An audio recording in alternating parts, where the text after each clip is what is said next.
Roast pulao গোশ যাই বলো না কেন ভাই, আমি একটু শুটকি আর ভর্তা ভাজি হইলে পারে পেট ভরে ভাত খেতে পারি। হ্যালো গাইজ, আসসালামু আলাইকুম। কেমন আছেন আপনারা সবাই? আশা করি সবাই ভালো আছেন। আলহামদুলিল্লাহ, আমি আমার পরিবার নিয়ে ভালো আছি।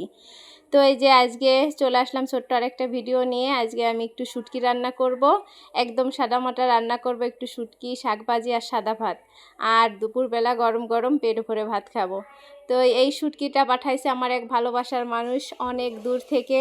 সে যেমন সন্তানের জন্য মা সব জিনিস অল্প অল্প করে রেখে দেয় না খেয়ে, ও প্রতিটা জিনিস আমার জন্য ওরকম করে রেখে দেয়। হয়তো আমি গেলে আমাকে খাওয়ায়, আর না হইলে যখন সে আসে আমার জন্য ওরকম প্রতিটা জিনিস নিয়ে আসে।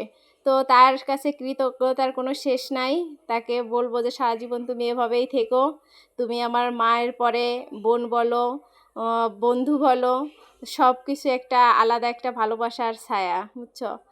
তো সে ওই যে ভাইয়া নিয়ে আসছে শুটকিগুলো, আর সে আমার জন্য যত্ন করে রেখে দিছে, আর সেটা আবার আমার হাজবেন্ডের সাথে দেখা করে পাঠিয়ে দিয়েছে।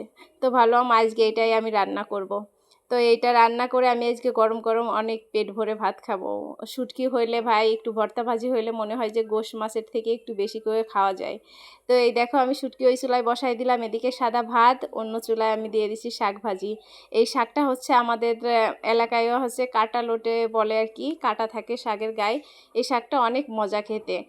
আর আজকে তো আমার ভয়েস দিতে যেয়ে আবার খেতে মন চাচ্ছে।